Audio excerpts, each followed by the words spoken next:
तो फ्रेंड, उस प्रोग्राम पे जाने से पहले हम लोग एक कॉन्सेप्ट समझ लेते हैं, तो आपको अच्छे से समझ में आ जाएगा। तो यहाँ पे सपोज मान लीजिए ये होटल है, ठीक है। मान लीजिए इस होटल में टोटल 5 रूम है, 0 से लेकर 4 तक, ठीक है। मीन्स रूम नंबर कहाँ से स्टार्ट है, 0 से लेकर 1 2, क्योंकि मिनिमम एवरेज तो यहाँ पे जब कैलकुलेट होगा तो कुछ और आएगा, 0 से जाहिर सी बात बड़ा होगा, ठीक है। लेकिन इसलिए हम लोग इसको 0 नहीं ले सकते, ठीक है। तो हमें क्या लेना पड़ेगा, इसी में से किसी को मिनिमम मान लेते हैं। तो हमने क्या किया, अब यहाँ पे फिर जे की वैल्यू बढ़ाएगा, जे इक्वल टू क्या करेगा, 1 करेगा, चेक करेगा कम है, हाँ ठीक है। अब फिर यहाँ पे रखेगा, तो E1 plus M1 plus C1, तो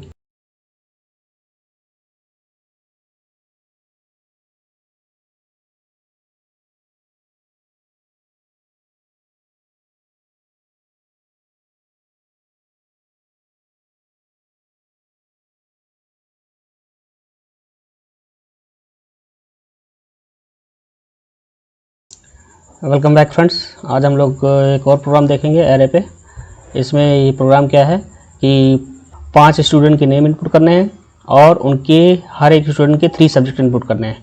फिर हमें क्या प्रिंट करना है, उस बच्चे का नाम प्रिंट करना है जिसने सबसे मैक्सिमम मार्क्स पाए हैं और जिसने सबसे मिनिमम मार्क्स पाए हैं, यानी एवरेज मार्क्स पाए हैं। तो ये हम लोग एरे के थ्रू करेंगे। तो सबसे पहले मैंने यहाँ पे क्लास डिक्लेयर कर दी है, पब्लिक स्टैटिक वॉइड मेन अर्ज। यहाँ पे मैंने नेम को स्टोर करने के लिए एरे साइज 5 का एक स्ट्रिंग वेरिएबल ले लिया है और टोटल 5 स्टूडेंट हैं, तो हर स्टूडेंट के पास 5 इंग्लिश के पेपर होंगे, 5 मैथ के होंगे और 5 कंप्यूटर के होंगे। तो इंग्लिश के मार्क्स स्टोर करने के लिए मैंने डबल टाइप का 5 साइज़ का एक एरे ले लिया है। उसी तरह मैथ का 5 साइज़ का मैंने डबल एरे ले लिया है और उसी तरह कंप्यूटर के लिए, ठीक है।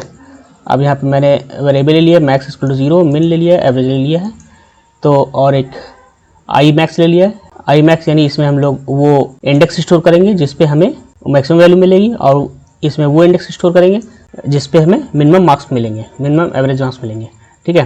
यहाँ पे मैक्सिमम एवरेज मार्क्स स्टोर करने के लिए, इसमें मिनिमम एवरेज मार्क्स स्टोर करने के लिए और ये हमारा एवरेज स्टोर करने के लिए, राइट। तो यहाँ पर मैंने स्कैनर ले लिया।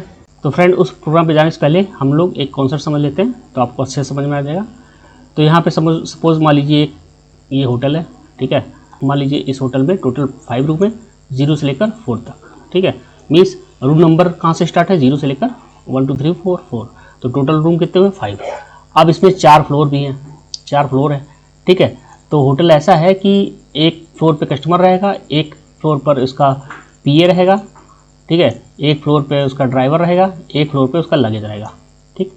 ये पीए के लिए, ये ड्राइवर के लिए, ये लगेज के लिए, ठीक है। और यहाँ पे वो पर्सन खुद रहेगा, यानी कस्टमर, ठीक है।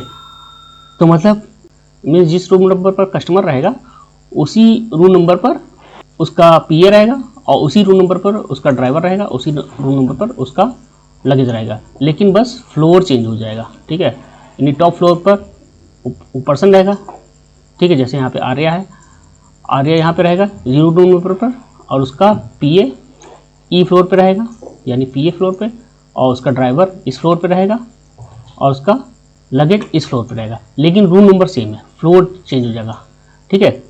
तो कहने का मतलब अगर हमें उसका रूम नंबर मिल गया तो हम लोग चाहे तो उसका हम पीए का नाम प्रिंट करा सकते हैं, उसके ड्राइवर का नाम प्रिंट करा सकते हैं और उसका लगेज प्रिंट करा सकते हैं। सपोज यहाँ पे मुझे जय का पीए प्रिंट करना है, तो हमें जय का रूम नंबर पता है, रूम नंबर क्या है, यानी इंडेक्स नंबर। रूम नंबर यहाँ से मेरा कॉन्सेप्ट क्या है, इंडेक्स नंबर, तो इसका रूम नंबर यानी इंडेक्स नंबर क्या है, 2 है, ठीक है।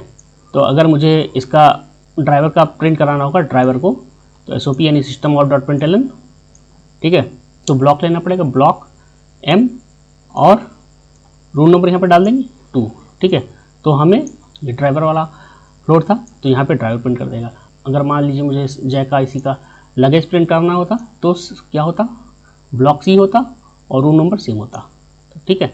तो मीन्स अगर हमें एड्रेस पता चल जाएगा तो हम लोग उसके ये चारों फ्लोर में से किसी वैल्यू को भी प्रिंट करा सकते हैं, ठीक है। तो आप अब वापस प्रोग्राम पे आते हैं। तो सबसे पहले हम लोग यहाँ पे पहले वैल्यू स्टोर करेंगे इसमें सब जगह पे, ठीक है। तो यहाँ से जाहिर सी बात है 0 से लेकर 4 तक चलेगा क्योंकि टोटल वैल्यूज़ 5 हैं। तो यहाँ पे मैंने इंटर i+1 यानी पहला स्टूडेंट नेम इनपुट होगा, तो जो भी नाम इनपुट करेगा वो किस में आ जाएगा, एन नेम 0 पर, ठीक है। नेम 0 पर यहाँ पे हमारा आर्या इंटर हो जाएगा। फिर E0 पर उसका इंग्लिश का मार्क्स इनपुट हो जाएगा, M0 पर उसका मैथ का और C0 पर उसका कंप्यूटर का। ठीक है, ये मार्क्स इनपुट हो जाएंगे। फिर यहाँ पे लिखा हुआ है मैंने sc.next। तो sc.next क्यों लिखना पड़ा, क्योंकि जब हम लोग कोई नंबर इनपुट लेते हैं, इनपुट मान लीजिए मैंने यहाँ पे डाला 99, लास्ट वाले में 99 डाला, तो 99 डाल के मैंने जब इंटर मारा, प्रेस इंटर, तो न्यू लाइन वाला ये कैरेक्टर इसके साथ आ जाता है। मतलब 99 इनपुट किया, फिर इंटर जैसे ही प्रेस किया तो n/n आ जाता है, नई लाइन आ जाती है। नई लाइन स्लैश क्या करता है कि ऑटोमेटिक जब ये लूप ऊपर जाएगा तो ये जो n है ये ऑटोमेटिक इसमें स्टोर हो जाएगा।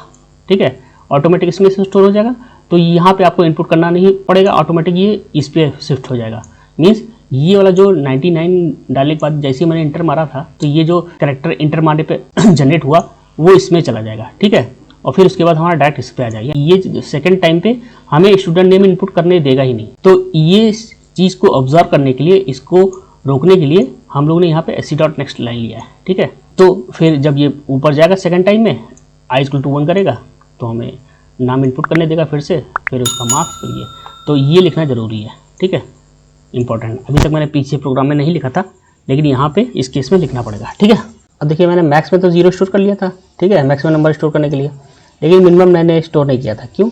मिनिमम हमें पता नहीं कि कोई भी स्टूडेंट कितना मिनिमम स्कोर करेगा। अगर मान लेते 0 मार्क्स स्कोर करता है, ठीक है, तो इस केस में 0 मार्क्स किसी ने स्कोर नहीं किए हैं। ठीक है, और मैं यहाँ पे 0 लेता हूँ, तो कभी भी जब मैं स्वैप कराता, मतलब चेक कराता, तो कभी भी ट्रू होता ही नहीं।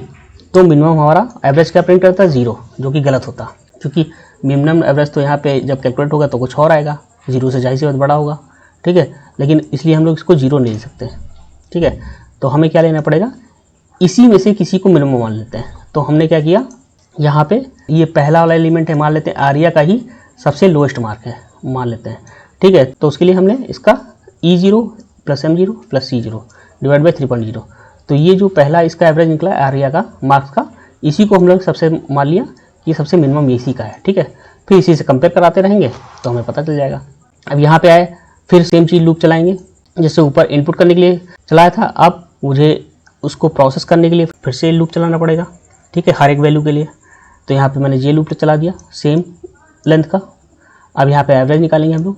एवरेज के लिए EJ यानी J = जब 0 रखेगा तो E0 M0 C0 / तो एवरेज मार्क्स इसमें स्टोर हो जाएगा। ठीक, अब यहाँ पे आएंगे हम लोग, चेक कराएंगे क्या मैक्सिमम वैल्यू एवरेज से कम है, तो एवरेज में कुछ भी आया होगा। तो मैक्स में हमारा क्या था, मैक्स में हमारा है, ऊपर मैंने क्या माना था 0, तो क्या एवरेज जो आया है वो 0 से बड़ा है? हाँ है, क्योंकि एवरेज कुछ आएगा इसका। ठीक है, यानी इस वाले का एवरेज कुछ आएगा। ठीक है, तो 0 से बड़ा होगा, जाहिर सी बात है, क्योंकि जे में क्या है, इसमें 0 है, फर्स्ट टाइम में 0 चलेगा, तो E0 M0 C0 बड़ा है। हाँ है, तो यहाँ पे मैक्स में क्या आ जाएगा, ये जो एवरेज आया है ये एवरेज इसमें स्टोर हो जाएगा, और ये एड्रेस जो है इसमें स्टोर हो जाएगा, I मैक्स में स्टोर कर देगा। ठीक है, फिर नीचे आएगा।